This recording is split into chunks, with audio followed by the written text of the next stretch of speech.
It's a Saturday evening in February. You're standing in a meadow somewhere in Vorarlberg, Austria's westernmost province, wedged between the Alps. Around you, hundreds of people. Children clutching fried dough, teenagers swinging torches. And in front of you, 30 meters tall, a tower of wood rises into the night sky, painstakingly stacked, almost architectural, crowned by a single figure. A life-sized cloth doll, a witch. And then the torch drops. The fire crawls up to the tower, slow at first, then faster. The heat pushes against your face. Every eye turns upward, to the witch. The question isn't whether she'll explode. The question is when. Because inside her belly, gunpowder. And when the bang comes, loud enough to echo through the entire valley, winter is defeated. Spring will come. Or so they say, but is that really true? And more importantly, who started telling that story? Tick, tick, down the hall. Great tales, call it by name. Great tales, shadows remain. Tick, tick, tick, time keeps its stare. Great tales, something is there. Hello and welcome to Great Tales. I'm Chris, and today I'm telling you a story that doesn't begin in a dark forest and it doesn't end with a monster, but with a comment under one of my videos. A viewer from Vorarlberg wrote to me about a tradition he's known since childhood. The Funken, the bonfire. The Funkenhexe, the bonfire witch. He wanted to know where it all comes from, why the tower is so tall, and whether it really has anything to do with driving out the winter spirits. And I have to tell you, the deeper I dug, the more fascinating it became. Not because the tradition is as ancient as everyone believes, but because it's younger than anyone suspects. And because it reveals something profound about how traditions doesn't simply exist. They are made by people, for reasons, at specific moments in history. Let's stay with our guiding question. Who tells the story and why? The fire, older than you think. Let's start with what we know for certain. The Funkensonntag, literally Spark Sunday, falls on the first Sunday after Ash Wednesday, the first Sunday of Lent. On that weekend, across the entire Alemannic-speaking region, so-called Funken are burned. Massive towers of wood or straw set alight at dusk before the eyes of the entire village. In Vorarlberg, these towers can reach 30 meters. They're built from collected timber and old Christmas trees, with a stripped fir trunk, the Funkentanne, as the structural core. And perched at the top, the Funkenhexe, the witch. This isn't just a Vorarlberg thing. You'll find it in Liechtenstein, in Switzerland, the Black Forest, the Allgäu, Upper Swabia, around Lake Constance, in the Tyrolean Oberland and the Vinschgau, but also in eastern France and as far as the Aachen area, and even among the Southmar Swabians in Romania, where the bonfire consists of a straw-wrapped wooden cross on a pole stuck into a pyre. A remarkably wide distribution for something often perceived as purely local. And it's old. The earliest evidence dates it to 1090, a Latin fire report from the Benedictine monastery of Lorsch. According to the report, the monastery burned down because a young man had thrown a wooden burning disc on the evening of the 21st March 1090. Yes, you heard that right. The monastery caught fire because someone was hurling fire discs on Spark Sunday. Further records follow from Basel in the 15th century, from Lucerne, Bregenz and Innsbruck in the 16th and 17th centuries. The fire ritual itself is unambiguously medieval. But why this particular date? Why the first Sunday after Ash Wednesday?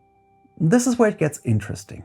The University of Innsbruck notes in its custom database that various explanations try to frame the Funkensonntag as a relic of a Germanic spring cult or a pagan New Year's festival. But, and this is crucial, that explanation doesn't hold up scientifically. It ignores the actual historical record, the precise dating, and the accompanying customs like Scheibenschlagen, disc throwing. What does the research say instead? Two things. First, the date is closely tied to the end of the Swabian Alemannic Carnival, not to any pre-Christian sun festival. In some areas, the day is still called Alte Fastnacht, Old Carnival, because it preserves the older beginning of Lent. At the Synod of Benevento in 1091, the start of Lent was moved forward to Ash Wednesday. Before that, it began later, and the bonfire custom was already so deeply embedded in the calendar that some regions simply kept the old date despite the change. Second, and this is the theory that fascinates me the most, the folklorist Matthias Zender, in his Europe-wide study of seasonal fires published in 1980 in Göttingen, traced the Funken Sonntag fire back to a tradition even older than Christianity. He connected it to fires still lit in northern Italy to mark the old Roman New Year on the 1st of March. And that date was no ordinary day in ancient Rome. On the 1st of March, in the temple of Vesta on the Forum Romanum, the sacred fire was ritually rekindled, an act that closed the old year and opened the new one. The 6 Vestal Virgins, who guarded that fire throughout the year, would let it go out symbolically on every 1st of March, and then relight it using a concave mirror or by boring into the wood of a fruit-bearing tree. A New Year's fire then, a Roman one, not a Germanic one. Zender argues this celebration was absorbed into the Christian calendar during the early Middle Ages, like countless other pre-Christian practices. The origin would be pagan, yes, but specifically Roman, and that distinction matters enormously because it contradicts the entire Romanic narrative of ancient Germanic rites that dominates popular accounts to this day. The witch, younger than you think. So, the fire is old, very old, potentially reaching back to Roman antiquity. But what about the witch? The Funkenhexe, perched atop the tower, packed with gunpowder, waiting to explode with a bang that echoes through the valley. Here comes the real surprise of this episode. Because the witch isn't old. Measured against the fire's history, she's almost shockingly young. The burning of a witch doll on the bonfire is not a remnant of the early modern witch trials. It most likely originated in the 19th century, modeled on carnival customs. This isn't a fringe opinion. It comes from Manfred Tscheigner, historian at the Vorarlberg State Archives, university lecturer at the University of Vienna, and, not coincidentally, one of the foremost experts in Alpine witch persecutions. Tscheigner has examined every surviving source on the older history of the bonfire custom and carnival activities in Vorarlberg. His conclusion: the witch on the bonfire has nothing to do with the real witch trials from the early modern period. She's an invention designed to breathe new life into a dying tradition. How exactly? Tscheigner explains that in the 19th century people activated the Brothers Grimm's fairy tale version of Hansel and Gretel, the wicked witch who burns in the oven, to rekindle public interest in the fading bonfire custom. The witch gave the fire a story, an antagonist, a narrative arc, and it worked. Without this symbolic witch burning, Tscheigner argues, the tradition of bonfire lighting would not have survived to the present day. And this is a remarkable finding.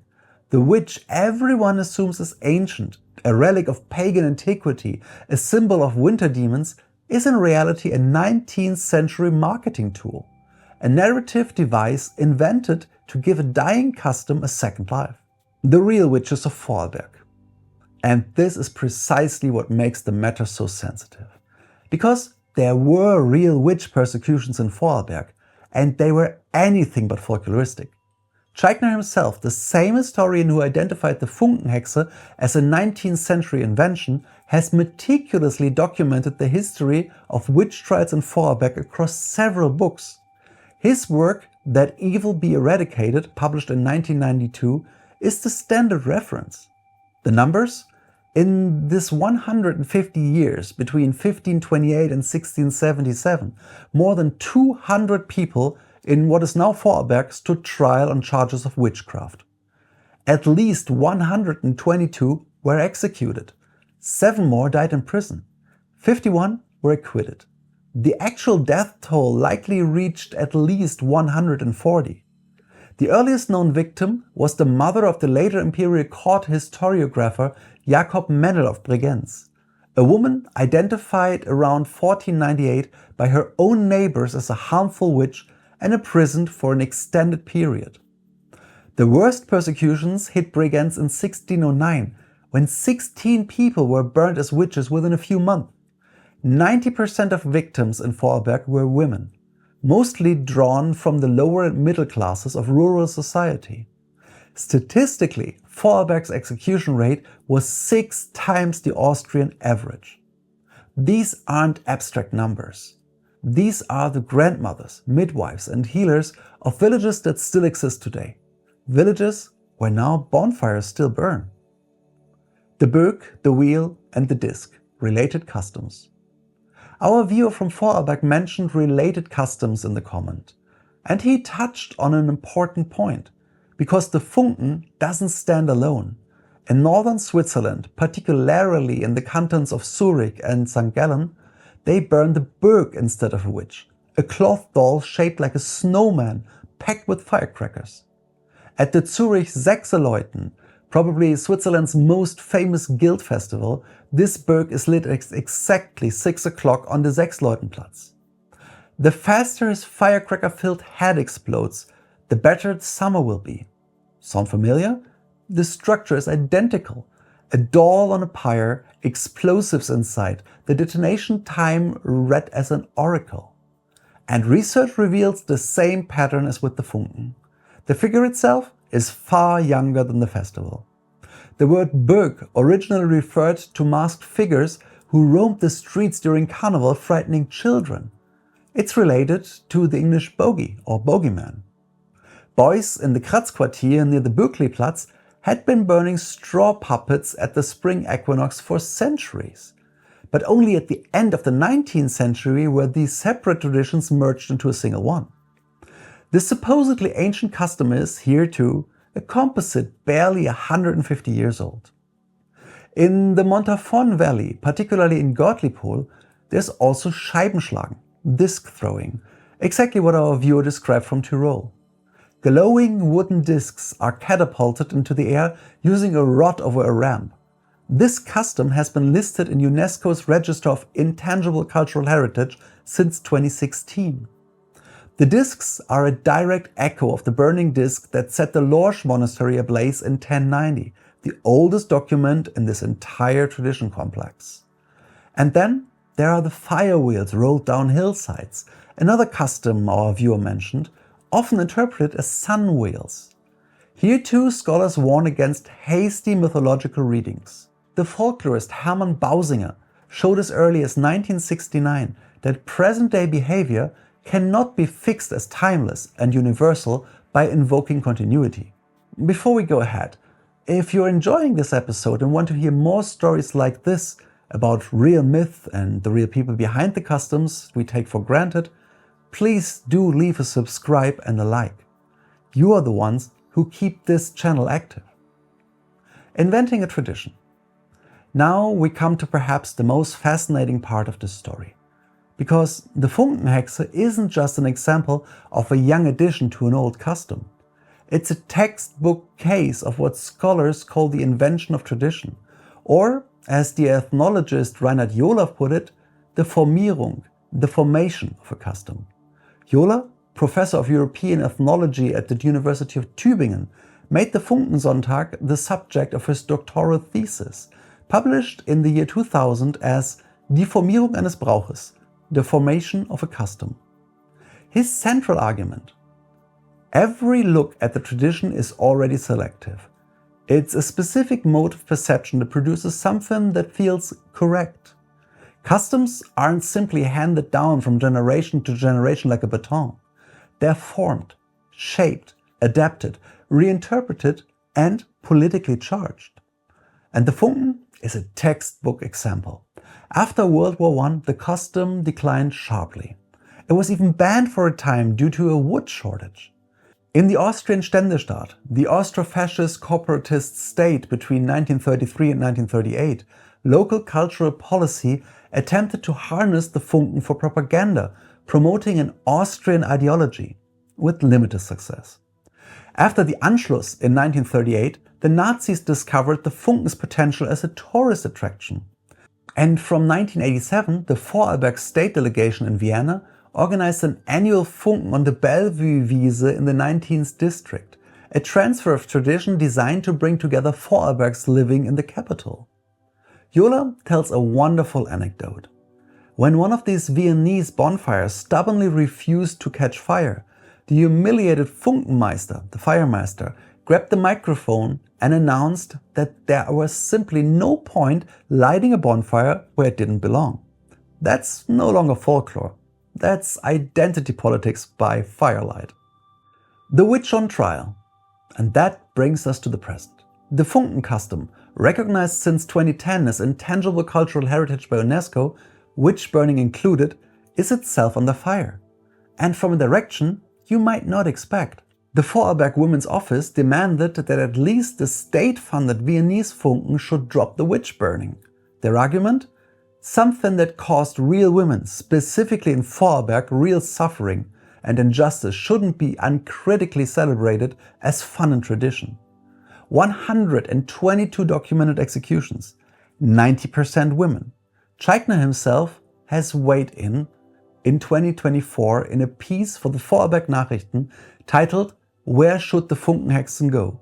and as early as 1996 in an essay whose title says it all, "The Pleasure of Burning Witches, Remarks on the Care of Traditions." His argument? The Funkenhexe has no historical connection to the witch trials, but it has been associated with them by the public, and that's precisely what makes it problematic, because the people who were actually burned as witches were denied a dignified remembrance for generations. It's a remarkable situation. The same historian who proves the bonfire witch as a 19th century invention also argues that her burning remains ethically questionable, precisely because she's an invention. Because she transforms real violence against real women into harmless carnival fun. Conclusion. So, what remains? A fire that may reach back to Roman antiquity, to the Vestal Virgins who rekindled the sacred flame on the 1st of March. A date that survived a shifted Lenten calendar because it had already taken on a life of its own. A witch who isn't 1,000 years old but barely 200. Invented to win new audiences for a dying custom, inspired by the Brothers Grimm. And the debate that remains unresolved. Is this acceptable? Is it acceptable to burn a witch if she's made of straw and gunpowder? Or does she recall something that should never have been forgotten? Our viewer from Vorarlberg wrote that he wasn't satisfied with the usual explanations. And he was right. The standard account, driving out winter demons, ancient paganism, sun worship, is precisely what Reinhard Jola calls a fictive tradition building. A story we tell ourselves because it feels right, not because it is right. The real story is more complicated, but it's also better, because it shows us that traditions aren't fossils that are to be admired by glass. They are living organisms that change, adapt, and yes, they can also die. And sometimes they're revived by someone who puts a witch on a wooden tower, fills her belly with gunpowder and waits for the Big Bang. The question then isn't, what does it mean? The question is, who decided what it should mean? Sleep well, and always take good care of yourselves. See you soon, your friend, Chris.